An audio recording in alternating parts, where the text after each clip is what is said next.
ये किसने बनाई थी? इसे महावैज्ञानिक निको टेस्ला ने 1891 ईस्वी में बनाया था। इन वोल्टेज वाली धारा को उच्च वोल्टेज में कन्वर्ट कर देती है, बदल देती है।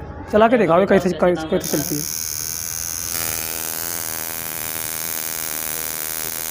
ठीक है, इसमें लाइट आ रही है, जल भी रही है, लेकिन अभी प्रकाश ज़्यादा होने से भी दिखाई नहीं दे रहा है। अंधेरे में इसका प्रैक्टिकल सही होता है। तो इसे बनाने के लिए उनका उद्देश्य क्या था? उनका उद्देश्य ये था कि उनका एक सपना था बिना तार की बिजली को उत्पन्न करना।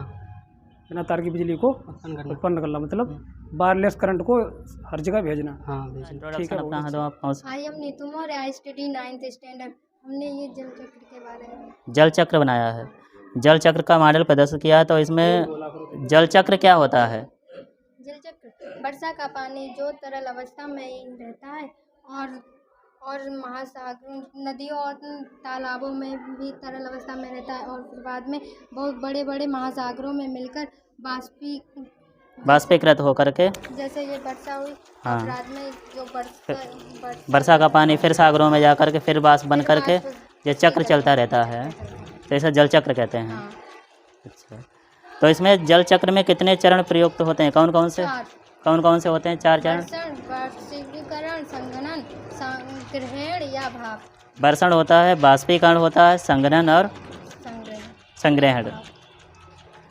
बहुत अच्छा मॉडल है। देखो किस तरीके से बाष्प बन रही है। और वही बाष्प जो है महासागर जल का बहुत बड़ा स्रोत होते हैं, तो महासागरों से जल बाष्पीकृत होता है, बाष्पीकृत होकर वायुमंडल में पहुंचता है। वायुमंडल में वो बाष्प जो है बूंद का रूप धारण कर लेती है ठंडे वातावरण में। वही बूंद जो है बारिश का रूप धारण करके फिर से धरातल पर बरसने लगती है, तो इसे हम जल चक्र कहते हैं। और ये जल चक्र का जो है मॉडल अद्भुत है, बहुत अच्छा बना है। क्या नाम है आपका? मेरा नाम अनामिका है और मैं क्लास 9th की छात्रा हूँ। Anamika class 9th। Yes sir. क्या बनाया है? पादप कोशिका की संरचना और उसके विभिन्न अंगों को समझने के लिए ये मॉडल तैयार किया है। हाँ, देखो हमारे विद्यालय की छात्रा अनामिका क्लास 9th की छात्रा है, जो इन्होंने पादप कोशिका का मॉडल तैयार किया है। तो ये मॉडल तुमने किसके सहायता से बनाया है, कैसे बनाया है? हमारे सहपाठी साक्षी और हम लोगों ने मिलकर बनाया है। इसमें प्रयोग मिट्टी है और कार्डबोर्ड है, थर्माकोल का प्रयोग किया है। यस तो सर। ये कोशिका की सबसे बाहरी जो है लेयर होती है, इसे परत को क्या कहते हैं? कोशिका भित्ति। कोशिका भित्ति का काम क्या होता है? सुरक्षा प्रदान करना। जो कोशिका के भीतरी अंगों की सुरक्षा करती है। Yes sir. और इसके जो बीच में जो रखा है आपने, ये क्या है? केंद्रक। केंद्रक में कोई आनुवंशिक पदार्थ होता है? केंद्रिका होती है, लेकिन आनुवंशिक पदार्थ इसमें कौन सा होता है? डीएनए और आरएनए आनुवंशिक पदार्थ के रूप में पाए जाते हैं। और जे क्या लगाया है इधर साइड में? रिक्तिकाएं। पादप कोशिका जंतु कोशिका में कोई दो अंतर बता दो। एक तो पादप कोशिका में यही है कि पादप कोशिका में क्लोरोप्लास्ट पाए जाते हैं, जंतु कोशिका में क्लोरोप्लास्ट नहीं पाए जाते हैं।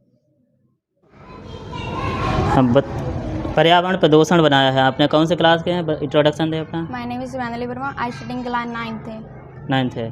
तो एक तरफ बनाया है कि पर्यावरण युक्त क्षेत्र है, दूसरा पर्यावरण प्रदूषण रहित। तो ये पर्यावरण प्रदूषण जो है फैक्ट्रियों से किस प्रकार फैलता है? फैक्ट्रियों से निकलने वाला धुआं। हाँ, ये धुआं तुमने चिमनियाँ बनाई हैं, इनमें धुआं है। ये किसको प्रदूषित करता है? धुआं किससे? वायु को दूषित करता है, जल को दूषित करता है सर। जल को क्योंकि फैक्ट्रियों से जल निकल रहा है, वो नदियों में जा रहा है, तो इससे जो है नदियाँ दूषित हो रही हैं। और दूसरी तरफ जो हरा भरा क्षेत्र है, ये क्या दर्शाता है? कि पैनल और सोलर पैनल है, पवन चक्की है, इनका प्रयोग करें तो हमारा जो है पर्यावरण हरा भरा रहेगा, जीव जंतु सुरक्षित रहेंगे। ठीक है, बहुत अच्छा बनाया है। बताओ बेटा introduction. My name is Roshni, I study class 11th है। मैंने तंत्रिका कोशिका का प्रोजेक्ट तैयार किया है। तंत्रिका कोशिका का मॉडल तैयार किया है। यस। तंत्रिका कोशिका कहाँ पाई जाती हैं? ये शरीर में पाई जाती है, जाल की तरह पूरे शरीर में, पूरे बॉडी में हमारे इनका जाल बिछा हुआ है। और इनका केंद्र कहाँ होता है? केंद्र यहाँ होता है। ये तंत्रिका कोशिका का केंद्र है। यस। और ये धागे जैसी रचना निकली होती है, इन्हें क्या कहते हैं? डेंड्राइट। अच्छा, और ये छोर और हैं जो लास्ट में, इन्हें क्या कहते हैं? डेंड्राइट हैं। ये एक्सान होता है, एक्सान। यदि ये एक्सान नष्ट हो जाए तो तंत्रिका कोशिका फिर से बढ़ जाएगी। लेकिन अगर ये केंद्रक वाला भाग नष्ट हो जाता है तो हमारी पूरी तंत्रिका कोशिका नष्ट हो जाती है। इसके कार्य क्या होते हैं? ये मतलब मेरे शरीर जैसे मतलब अगर कहीं कांटा चुभ जाए तो मस्तिष्क को सूचना देता है कि यानी तंत्रिका कोशिका का काम होता है हमारे शरीर में सूचनाओं को प्रदर्शित करना। पहुंचाना, प्रदर्शित करना। बैलेंस बनाना बॉडी का। ठीक है, बहुत अच्छा मॉडल बना है तंत्रिका कोशिका। बताओ बेटा, हाँ आप कौन सी क्लास हो, क्या बनाया? My name is Saurabh Pratap, I study in class 8। Electromagnet बना। इलेक्ट्रोमैग्नेट, विद्युत चुम्बक। यस। ये कैसे काम करता है? इसको जब हम यहाँ से विद्युत धारा प्रवाहित करते हैं ट्रांसफार्मर में, फिर देखो, हाँ करो, हाँ ये देखो चुंबक के भांति मतलब काम कर रहा है। ये विद्युत चुम्बक की इलेक्ट्रोमैग्नेट, जिस तरीके से जैसे धारा प्रवाहित करते हैं तो वैसे ही जो है चुंबक की तरह अपने आप को आकर्षित कर लेता है इस लोहे की कील को।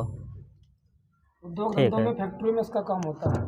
ठीक। बड़ी क्यों पावर को उठाने इसका काम कहाँ होता है? जल के शोधन का उपकरण बनाया है। जल के शोधन की आवश्यकता क्यों होती है हमें? सर, जल के शोधन की आवश्यकता इसलिए होती है हम जल को शुद्ध करते हैं। अच्छा, ये किस तरीके से, किसके उपकरण से बनाया, क्या क्या प्रयोग किया है इसमें बनाने में? सर, हमने इसको बनाने में बड़ी कंकड़ व रेत, कोयला, रुई आदि का प्रयोग किया। अच्छा, रुई सबसे नीचे लगाई है। जी सर। ये क्या, इससे जो गंदा पानी है बिल्कुल साफ़ हो जाता है? जी सर। अच्छा, गंदा पानी अगर हम इसमें डालते हैं तो ये पानी पूरी तरीके से हमारा शुद्ध हो जाता है, फिल्टर होकर वापस हमें मिल जाता है। क्या ये पानी पीने लायक है? नहीं पीने लायक नहीं होता है, क्यों? सर, इसमें हानिकारक पदार्थ। हाँ, इसमें बैक्टीरिया, वायरस उपस्थित होते हैं। अगर इसको हम पीना चाहें तो कैसे इसको इस्तेमाल कर सकते हैं? सर, इसको हम उबाल कर पी सकते हैं। इसको हम उबाल करके पीने लायक बना सकते हैं। ठीक है, बहुत अच्छा। पृथ्वी का पानी पुनः वाष्प द्वारा उड़ करके बादल बनने के द्वारा फिर वर्षा ऋतु में पृथ्वी पर ही आ जाता है।